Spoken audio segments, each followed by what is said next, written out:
नमस्कार, हजारों न्यूज में आपका स्वागत है। आज हम आए हैं कांग्रेस के वरिष्ठ नेता संपत जी सोनी के यहाँ पे। जब हम ग्रामीण भागों में घूमे तो वहाँ के लोगों की प्रतिक्रिया इस प्रकार थी कि नगर परिषद में हमारे काम नहीं होते और पिछले 8 वर्षों से हमारे विकास के कार्य रुके हुए हैं, रोजगार हमी के काम हो नहीं रहे हैं, इसलिए हमें हमारी ग्राम पंचायत बहाल करें। तो इस पर कांग्रेस के वरिष्ठ नेता संपत जी सोनी, इनकी क्या राय है और इनकी सरकार से क्या मांग रहेंगी, इस विषय को लेकर हम संपत जी सोनी के यहाँ आए हैं। हम उनसे प्रश्न करेंगे कि सर, जब हम गाँव में घूमे और गांव के नागरिकों के यानी लोगों की हमने प्रतिक्रिया लिए है तो उनका बोलना है कि हमें हमारी ग्राम पंचायत बहाल करें, तो इस पर आप क्या कहोगे और आपकी क्या मांग है, आपकी क्या राय है कि नगर परिषद चाहिए या नगर पंचायत चाहिए या ग्राम पंचायत? सर्वप्रथम तो मैं मीडिया प्रभारी और मीडिया पत्रकार परिषद को धन्यवाद देना चाहता हूं कि वो कम से कम आम समस्या को, आम नागरिकों की समस्याओं को शासन तक पहुंचाने का काम करते हैं। दूसरा विषय आपने मेरे से जो पूछा वो ग्राम पंचायत, नगर पंचायत या नगर परिषद आमगांव, मेरा ऐसा विचार है और जहां तक इस संपूर्ण परिसर से मैं अवगत हूं, आमगांव की नगर पंचायत के नाम से 2014 में घोषित हो चुकी थी, लेकिन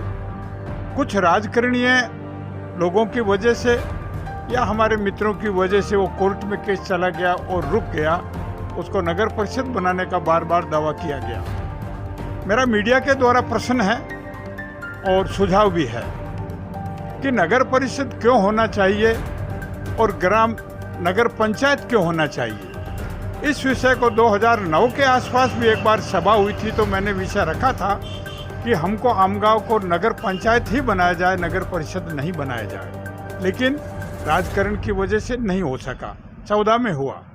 अगर आमगांव को नगर परिषद बनाते हैं तो मेरा ये कहना है शासन से कि नगर परिषद बनाने के लिए उसको एक इंडस्ट्रियल एरिया चाहिए, जो औद्योगिक कार्यक्रम जहाँ होते हैं, वहाँ बड़ी बड़ी फैक्ट्रियाँ होती है, छोटी छोटी फैक्ट्रियाँ होती है, जहाँ पर सैकड़ों लोग काम करते हैं, ऐसी जगह को नगर परिषद का दर्जा दिया जाता है। आम गांव में दूर दूर तक इस प्रकार की किसी भी प्रकार की फैक्ट्रियों का निर्माण नहीं है। यहाँ पर जो 7, 5, 6 जो गांव जोड़े गए वो गांव हैं, छोटे छोटे गांव हैं, लेकिन नगर परिषद की जनसंख्या का ध्यान में रखते हुए उन गांवों को इसके साथ इन्वॉल्व कर दिया गया, जो कि उन गांवों के साथ एक भारी अन्याय है। वहां के नागरिकों के साथ में ये अन्याय है। मेरी मांग रहेगी शासन से कि अगर सही मायने में आप हमारे को नगर पंचायत देते हैं, न कि नगर परिषद, तो उससे हम लोगों को आमगांव, बनगांव, रिसामा व अन्य गांव के लोगों को क्या क्या फायदे मिलेंगे वो शासन को अवगत है, लेकिन फिर भी मैं इस मीडिया के माध्यम से बता देना चाहता हूँ। अगर नगर परिषद बनती है तो सबसे बड़ी समस्या ये आएगी कि उन गांवों को जो ग्राम पंचायतों से मिलने वाला लाभ है उससे वो वंचित हो जाएंगे। नगर परिषद का दायरा और ग्राम पंचायत का दायरा बहुत फर्क है। अगर इसको नगर परिषद की जगह आमगांव, बनगांव और रिसामा को नगर पंचायत ही बनाया जाए तो यहाँ के क्षेत्रों के अंदर में होने वाले काम नगर पंचायत राज के तहत इतनी ज़्यादा सुविधाएं हैं कि जो ग्राम पंचायतों को भी है उससे ज़्यादा बढ़ करके नगर पंचायतों को है। मेरा ऐसा मानना है कि अगर शासन हमारे इस क्षेत्र को, इस 4 गांवों को, 3 गांवों को मिला करके नगर पंचायत का दर्जा देते हैं तो यहाँ के लोगों को लाभ तो मिलेगा ही। दूसरा विषय ये कि अभी घरकुल और संडास, बाथरूम, ये जो समस्याएं रुकी हुई है, तो अगर इन गांवों को फ्री कर दिया जाए, जो हमारे साथ पदमपुर है, माली है, बनगांव, ये जो गांव जुड़े हुए हैं, इनको अगर फ्री कर दिया जाए, स्वतंत्र उनकी पंचायत बना दी जाए, तो उन गांवों को घरकुल का टैक्स भी मिलेगा, सार्वजनिक बांधकाम का भी टैक्स मिलेगा और अन्य जो सुविधाएं हैं वो भी मिलेगा। और खास तौर से जो नगर परिषद बनने के बाद में जो घरों का टैक्स लगता है वो उन गांवों के लोग उस टैक्स से वंचित होंगे और ग्रामीण स्तर पर उनका टैक्स लगेगा, जो कि उन गांवों की आमदनी बहुत कम है, फिर भी नगर परिषद में लाने के बाद उनका टैक्सेशन उनको देना पड़ेगा। दूसरी समस्या हमारी ये भी है,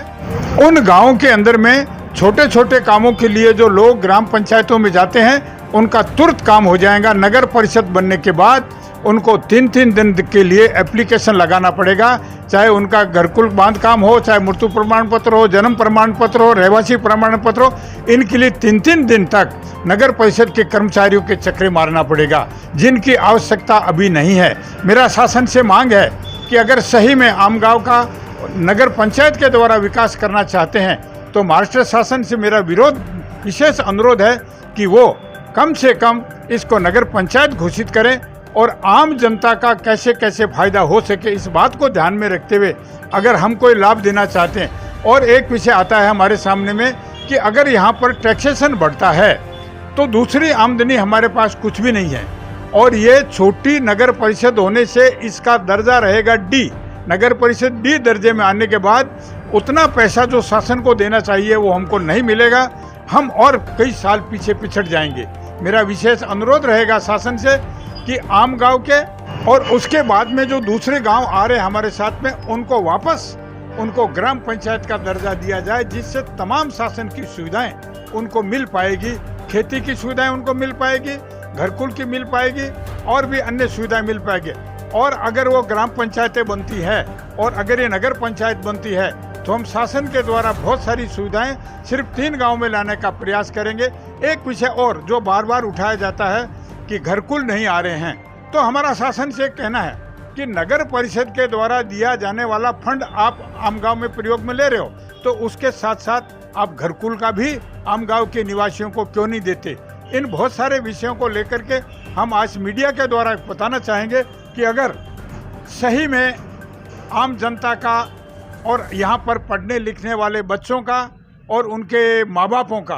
भविष्य को आप उज्जवल करना चाहते हैं तो इन गांवों के अंदर में आमदनी का सोर्स, उनका इनकम का सोर्स नगर परिषद के दर्जे का नहीं है।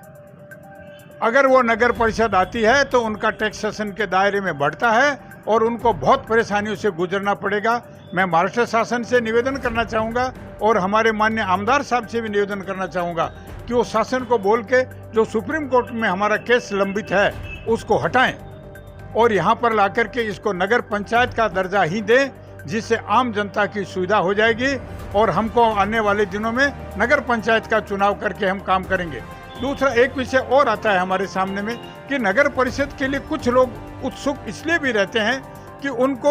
एक ऐसा लगता है कि अगर नगर परिषद बनी तो हम लोग बड़े बड़े काम लेके आएंगे और हम काम करेंगे। नहीं, आम जनता के सुख सुविधा के लिए और इन गाँव में रहने वाले लोगों के लिए, इनको एनए की जमीन से लगने वाले टैक्स से बचाने के लिए अगर हो सके तो महाराष्ट्र शासन से मेरा निवेदन है कि वो इसको ग्राम पंचायतों का दर्जा उनको बहाल करे और आम गाँव बनगांव रिसामा को नगर पंचायत का दर्जा बहाल करे। तो मेरा दूसरा प्रश्न ये है कि जो आमगांव के स्थानिक निवासी बाबा निकेश मिथुरा और तीरथ एटरे, इन्होंने जो हाई कोर्ट में केस डाले थे नगर परिषद के विरुद्ध में और नगर पंचायत होना चाहिए करके, और हाई कोर्ट ने निर्णय दिया भी और नगर पंचायत का निर्णय आया और बाकी कुछ गाँवों को ग्राम पंचायत का निर्णय आया, तो कुछ लोगों का ये बोलना है कि तीरथ एटरे और बाबा मिश्रा ने गलत किया। इस पर आप क्या कहोगे, क्या उनने गलत किए या सही किए? मेरे हिसाब से और यहाँ की जनता के हिसाब से तीर्थ एटरे और बाबा मिश्रा ने यहाँ की जन समस्याओं को ध्यान में रखते हुए इसको नगर पंचायत का ही दर्जा मिलना चाहिए अनुरोध उन्होंने किया था, लेकिन कुछ लोगों ने उस विरोध को उसके खिलाफ केस करके उसको लंबित किया गया, जो कि गलत है। हम चाहते हैं कि बाबा मिश्रा और तीर्थ एटरे ने जो निर्णय लिया था नगर पंचायत ही होना चाहिए। हम भी आज मांग कर रहे हैं नगर पंचायत ही होना चाहिए। तीसरा प्रश्न आपसे ऐसा है कि अगर आमगांव नगर परिषद बनती है तो यहाँ जो व्यापारी है तो उन्हें फायदा होगा या नुकसान होगा इससे? यहाँ पर बहुत ज़्यादा व्यापारी वर्ग नहीं है, छोटे व्यापारी वर्ग हैं, लेकिन अगर ये नगर परिषद बनती है तो उन व्यापारियों पर नगर परिषद का लगने वाला जो टैक्स रहेगा, व्यापारिक टैक्स जो लगेगा, वो टैक्स व्यापारी यहाँ के ग्रामीण क्षेत्र से लोगों से ही वसूल करेंगे, न कि वो अपनी जेब से देंगे। हालांकि सभी व्यापारी अपना माल टैक्स देकर के खरीदते हैं, जीएसटी पेड है, लोग जीएसटी देकर के खरीदते हैं, लेकिन जो नगर परिषद का टैक्स उनके ऊपर में जो ज़्यादा लगेगा, हाउस टैक्स है या शॉप टैक्स है, जो उनके इसमें काम करने वाले लेबर्स है वो टैक्स है, वो जो टैक्स नगर परिषद को देना पड़ेगा, वो पैसा यहाँ के आम इन 5, 6, 7 गाँव के आम नागरिकों से वसूल किया जाएगा। इसलिए हम चाहते हैं कि नगर परिषद की बजाय ये नगर पंचायत ही रहे।